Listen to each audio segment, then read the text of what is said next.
Hello, and welcome you to 390.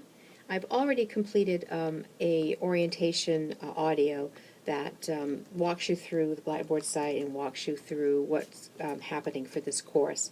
Remembering that it's a mini session of 7 weeks, 8 weeks in our case, and this semester because of the spring break. Because our last class is the 29th, the day before you have the spring break to finish up your final projects. But I just wanted to say hello. This is going to be the first part of a little presentation that looks at some important questions that we'll explore in our 7 weeks together, and pull some really nice nuggets of information from the first assignments for your reading, from all the textbooks, by the way. I'm going to ask you to make some conclusions at the end of that slideshow. And I'm going to narrate the slideshow for you a little bit and just add a little bit of commentary. In a synchronous course, if we were together, I'd invite you to work with me to do that and to explain and expound on various aspects. But in an asynchronous course, I get to kind of talk alone, and then hopefully you'll talk back to that in your discussion groups or in other forums in terms of grappling with the information, talking back to it, agreeing with it, integrating it with what you know already, and always keeping an open mind to what not only the authors have to say, but about what your peers have to say as well. So that's it for me in terms of just talking to you in this little video. I just wanted to put a face to me so you know who I am. Some of you already know me. Behind me is books. I'm in my office. I often do this at home, which you'll see from time to time. So we have 2 weeks before we have the February break. So we're going to kind of cram a lot into these 2 weeks, and then you'll have the February break. If you want to read ahead, you certainly can. If you have questions about any work that you could be doing over the February break, please contact me. I'll be around. I may not be able to answer you immediately, but I'll be around, so I'll be happy to answer your questions. So that's it. And then I hope that you'll enjoy my slideshow and have some comments about that. Okay, so here begins the slideshow to look at methods. This is an introductory sort of glimpse at the reading of the assignments for the first week. So welcome to Methods EDU 390. So what exactly is meant by methods? Okay, it has different meanings for different people. I think that these definitions can help guide our work together. So methods are the ways, the procedures, and the strategies used to teach, and there are many of them, many of them. There is no one correct way to teach, and there's no one correct way to teach to all students. I think most importantly for methods is it's not the what, but the how. So most of you have content area degrees, or you have a core of content courses, and you love these courses. You love the discipline that you've immersed yourself in, and you want to teach that. You want to impart your knowledge to others. You want to help them to become lovers of your discipline as much as you do. So and that's really kind of the reason we go into teaching. What we have to remember is that not all of our students are going to have the same enthusiasm that we have for our particular discipline. So it's how to help those students to enter our disciplines, how we help them to gain the knowledge and the skills and the ways of being of our discipline so that they can make a decision for their own life trajectory. That, if we teach them to think like a scientist and write like a mathematician and analyze like a journalist, and then they have this really wonderful palette of skills and knowledge from which they can choose to concentrate in. But I think what's going to become pretty apparent from this slideshow is that that these ideas of things that we think are particular to our discipline are really across disciplines. So methods are influenced by many things, and these are only some. They're influenced by learning theory and what we know about learning theory.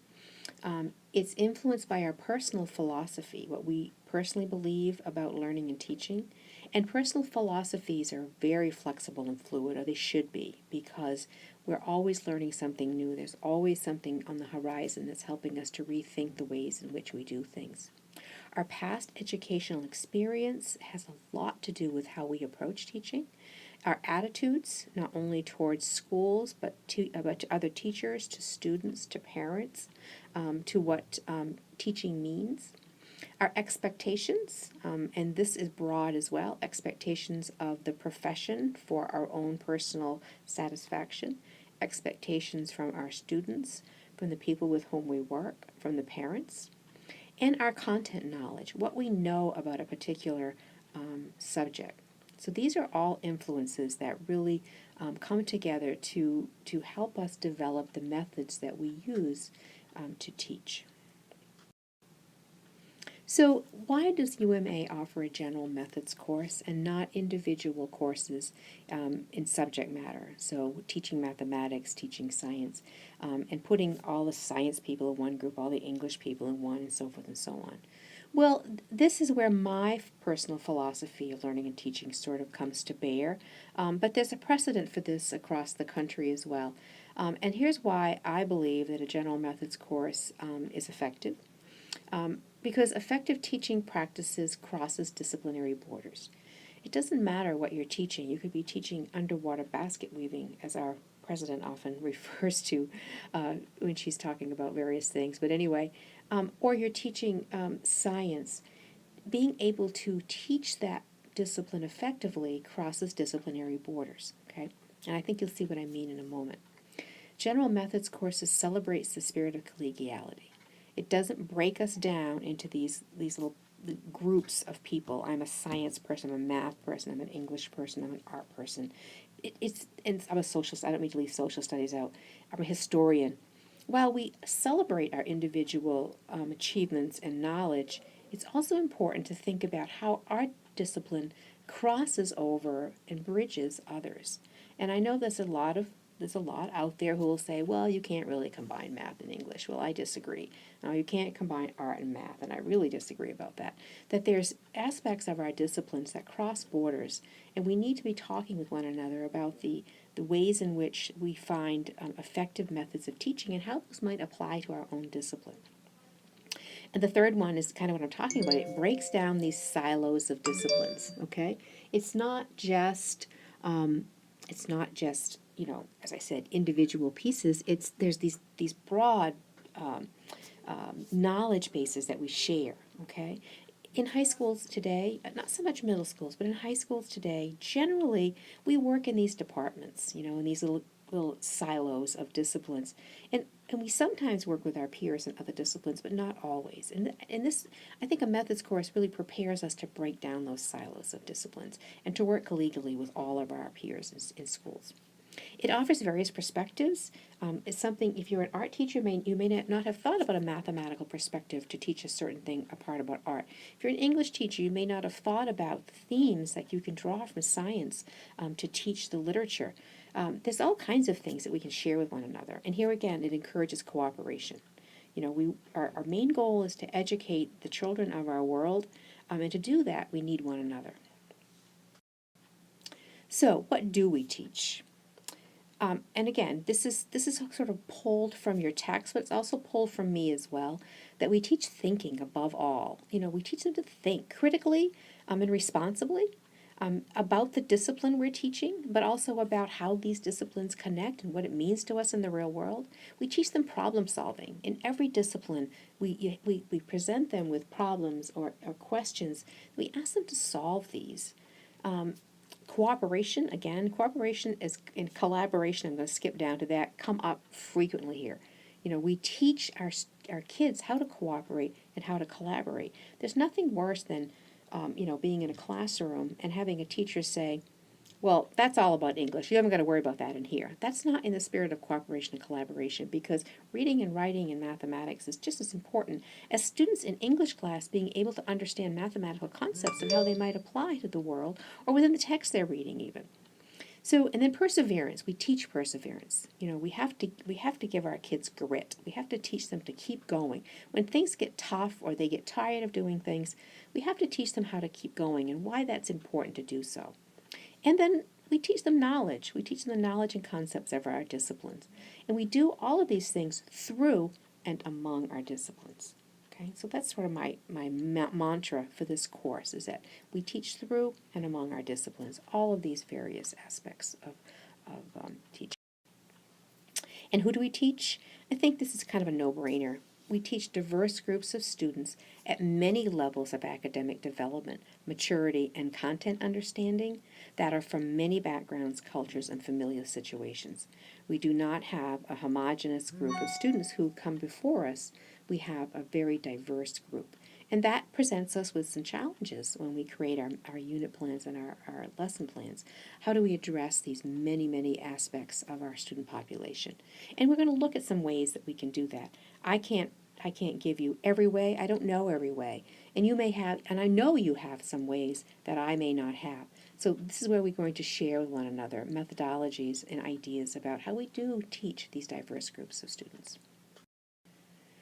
So given these variables, how do we teach effectively?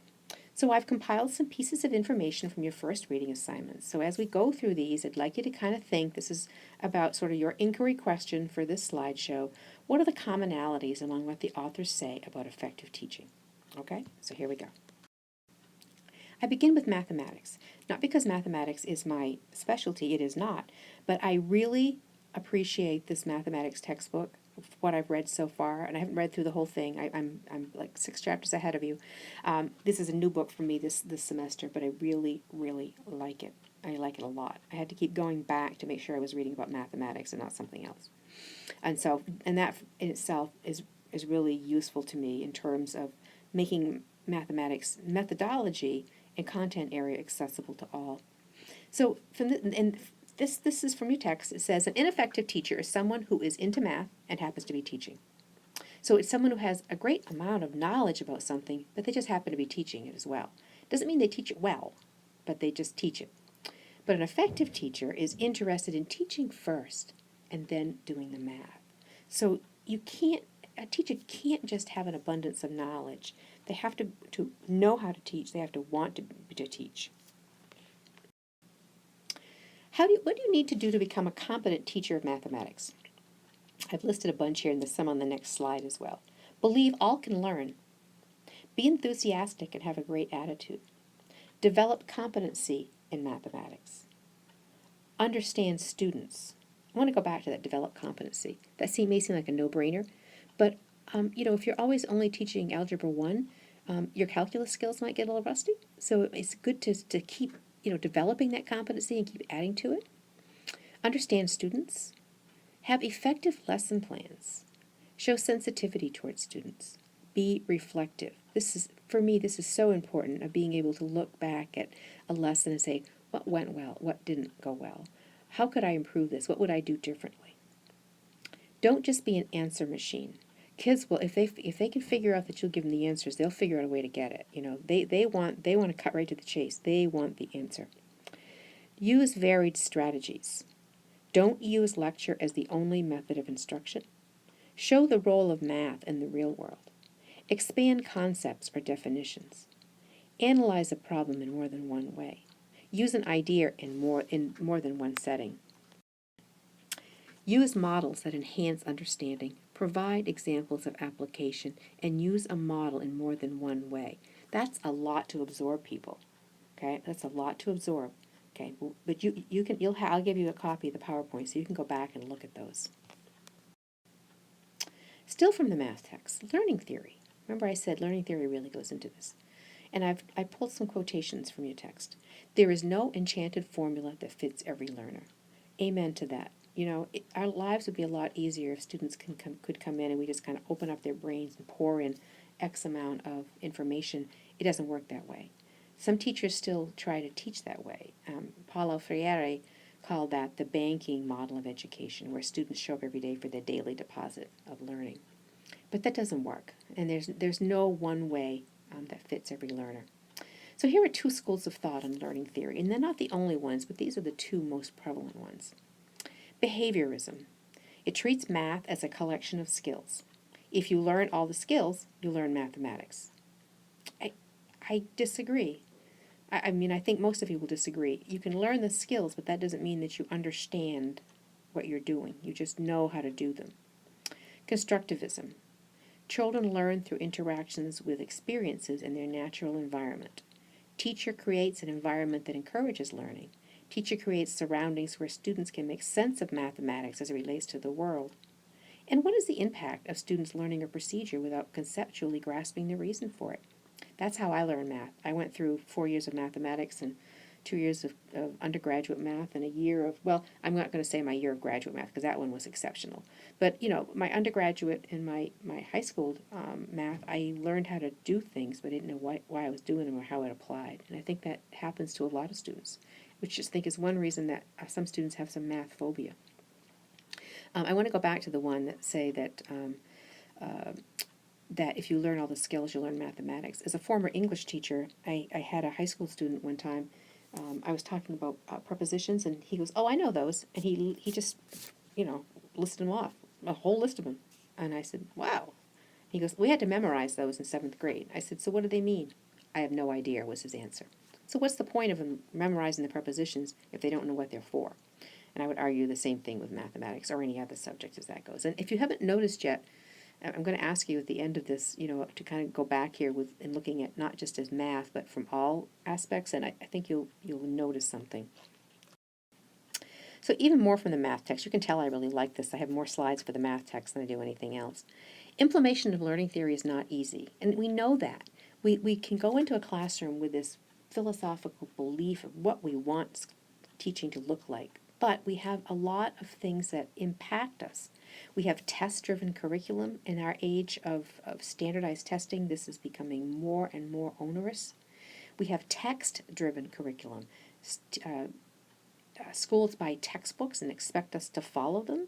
Our state is not quite as bad as some others, but there are some that this is the textbook and this is what you teach.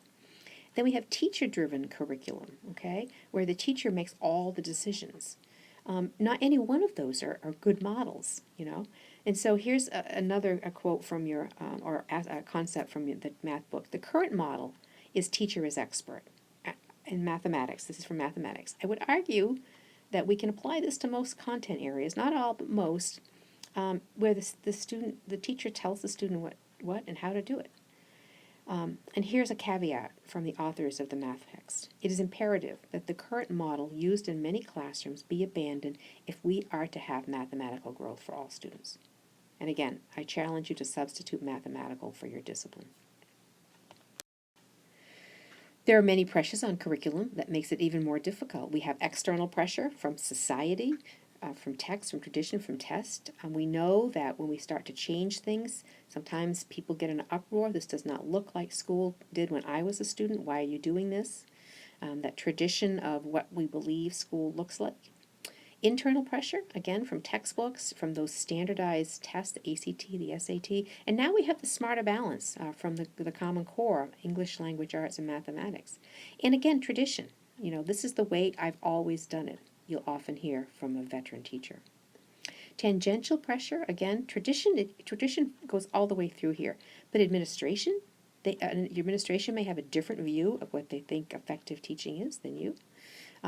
I had a colleague at one time who was observed by a principal, and the principal, he was using constructivist methodology, and students were working in groups and collaboratively, and they were discussing, and they were, kind of chewing things up and spitting them out. And he instructed this teacher to be more structured and to use lecture. That teacher left that school because he could not adhere to that rigid, sort of arcane way of teaching. Parents, businesses, the marketplace, the economy is more and more impinging on what we do as teachers. That's not just Maine folks, it's across the country, where we have big think tanks and big money, pouring money into education in ways that are not always conducive to improving education. It almost seems as though they need to break education before they can fix it. And we can have a conversation about that, about how that might or might not be working. All right, so enough for math, although it's the great 4 chapters I read in that first section. So now social studies. And again, notice the commonalities here. Teaching is more than lecturing. Your personal experience as a student influences how you approach teaching.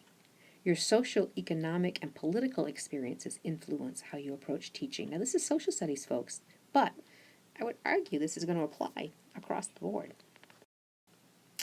What's the purpose and theory of teaching social studies? And I think we get a lot of question about this. And so here's what the text says. To develop good citizens for the democratic society in which we live. In fact, our United States educational system was set up to create good citizens for a democratic society. It wasn't to pass a test. It wasn't to get a good job. It was to grow good citizens who would continue our democratic ways.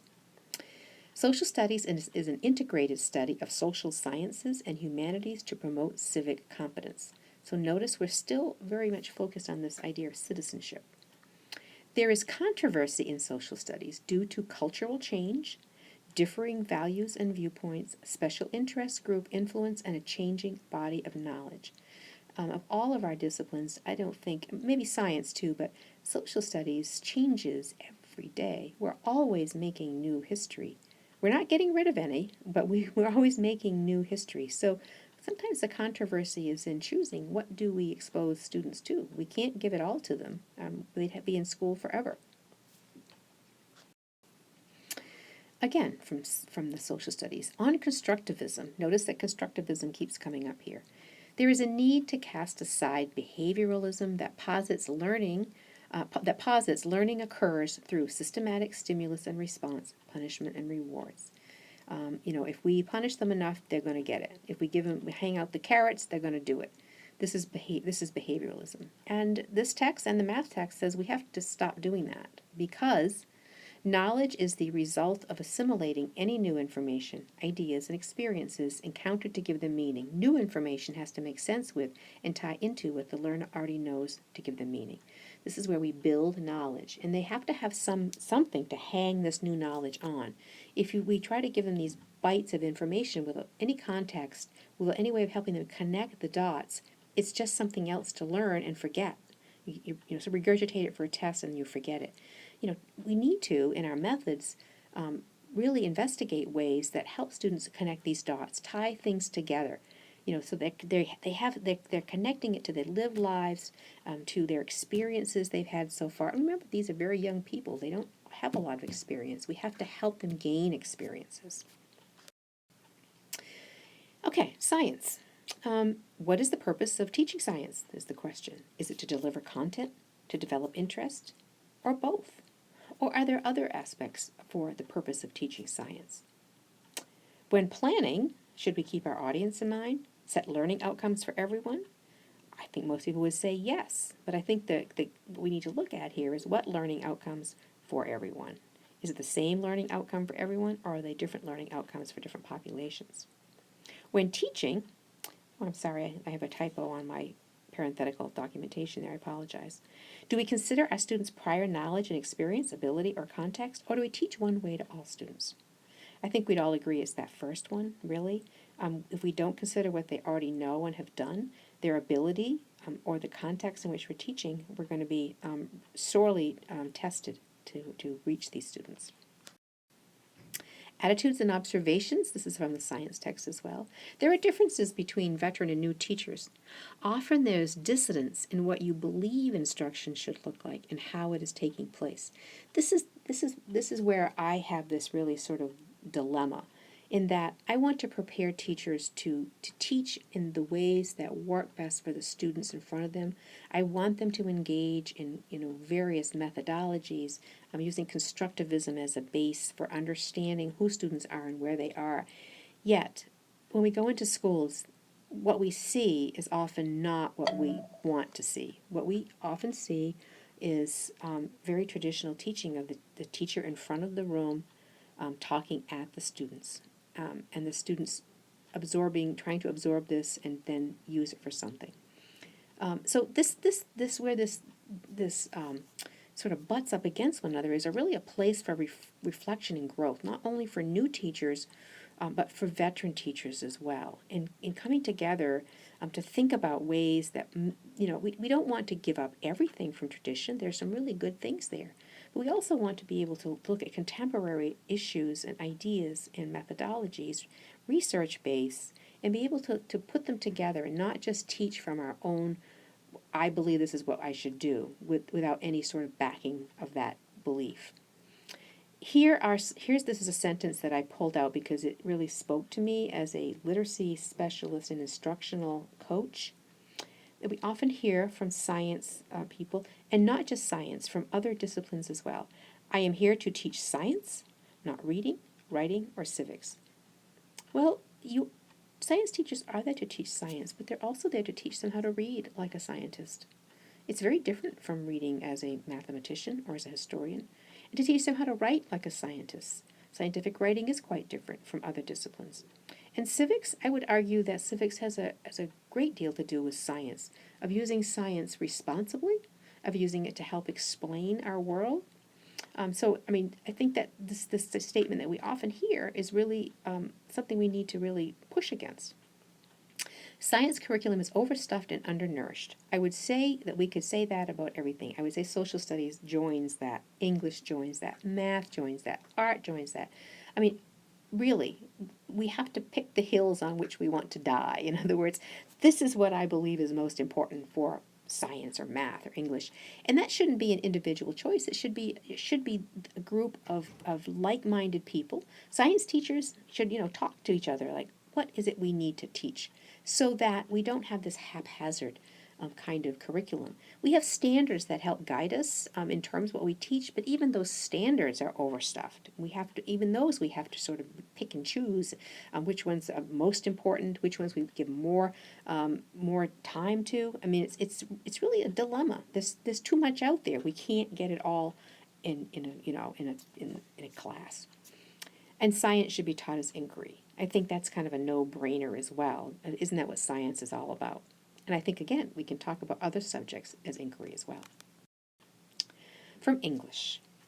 What does it mean to teach English given our current society? It's a really good question.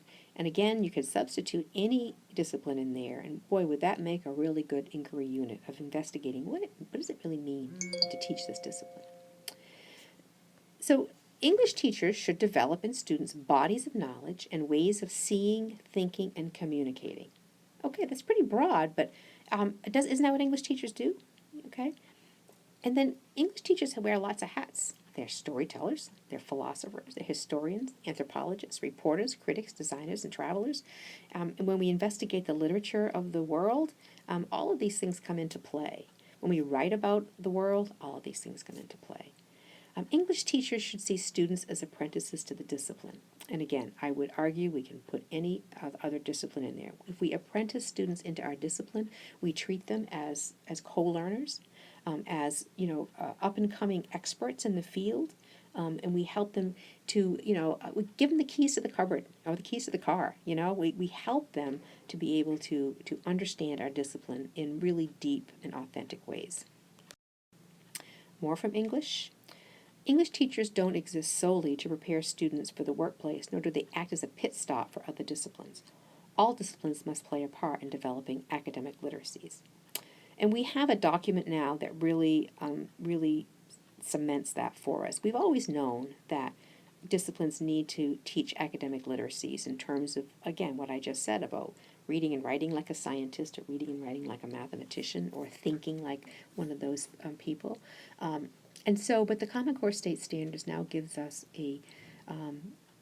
literacy standards for all content areas that really helps us to think about how is it that I help my math students to develop good reading skills in terms of reading mathematical pieces. How do I help my social studies students become better writers of this discipline? Really important things for us to be thinking about in terms of our unit plans. Now, if you're taking 380 concurrently, literacy is a integral part of that. And I emphasize that in 380, but I'm also emphasizing it here, that literacy really needs to be there. We need to think about how we are assisting our students in our various disciplines to gain these academic literacies. So English teachers should link school to a purpose that has meaning to students. I think we've heard that before. Not try to cover everything. We've heard that before. Connect experts in the community. This is so important. School tends to be this insular kind of institution, but we need to connect it to the world and the community in terms of who would call upon the people in our community who are experts to assist our students, whether that's internships or speakers or however, social justice projects. Give choices about how to learn. I think again we can expand this to all disciplines. If you only give one particular way of a student to demonstrate his or her learning, you may be excluding other people who may not learn well in that particular way. Organize learning around themes, projects, and questions. Instead of discrete, individual, piecemeal, lockstep learning, if we look at it holistically and organize around these themes, projects, or questions and bring in multiple aspects, concepts, and skills, and even interdisciplinary ideas into these units around themes, projects, and questions, I think our students can be so much more engaged. Art, last but not least, and it's not the least, it's just that that's the order I was looking at the books. Art teaches how to make good judgments, that problems have more than one solution. It teaches multiple perspectives, how to say what cannot be said. Okay? And this is visual explanation.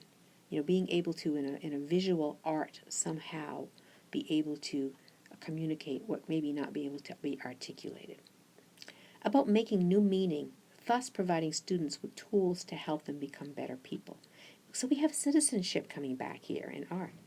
And art isn't just about making things. I would absolutely agree with that. So, I'd like you to go back and substitute the name of your discipline in each of the slides, as I alluded to and then, very forcefully even said. I was trying not to do that, but it was so hard not to. Well, what do you notice? Everything in each text offered in terms of discipline-specific advice pertains to all disciplines. This is where we learn from one another. What's good for math teachers is good for social studies, is good for English teachers. And the same themes keep arising in these texts in terms of what it means to be an effective teacher.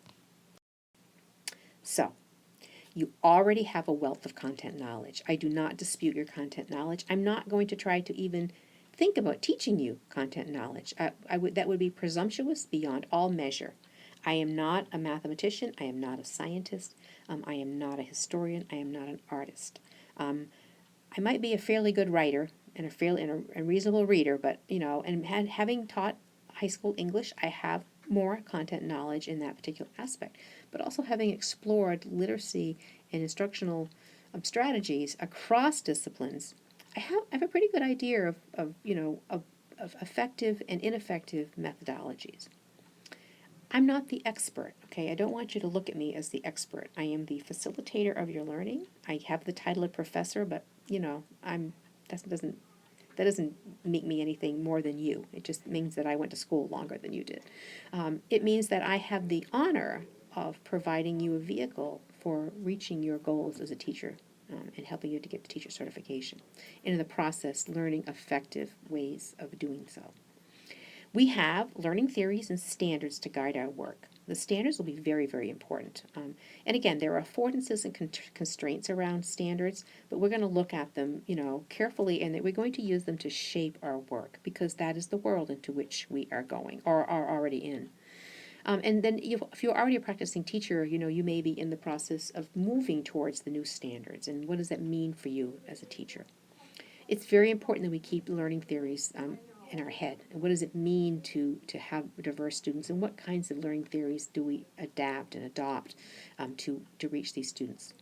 We have our textbooks, which are guidebooks written by experts in our respective fields to assist us. Okay, each discipline has its own text, as you know, but we're going to bring that information together in a pool so that we can help one another, and that's how we build this community of practice. Okay, and if you're not familiar with the community of practice definition, it comes from Etienne Wagner. Communities of practice are groups of people who share a concern or a passion for something they do and learn how to do it better as they interact regularly. So we are a community of practice of aspiring and practicing teachers who want to do something better and learn how to do that. We have a passion for what we do. So I'm going to leave you with this video. I was unable to embed it here. I tried many times, but when I had it in the slideshow, when I brought the slideshow over into this application I'm using, which is called Explain Everything, it couldn't work, and I couldn't figure out a way. You can embed a video you make, like one of the first part of this, but I couldn't embed a YouTube. This is Taylor Molly about what teachers make. It's a little in your face, but it's still a favorite of teachers. And I've given you the link here to the YouTube link, so you can type that into the into your browser and get to it. If for some reason I have that wrong, just type in Taylor Molly, what teachers make, and you will get it. It'll be the first thing that pops up. So I leave you with that. And again, I welcome you to the course, and I'm looking forward to working with you for the next 7 weeks.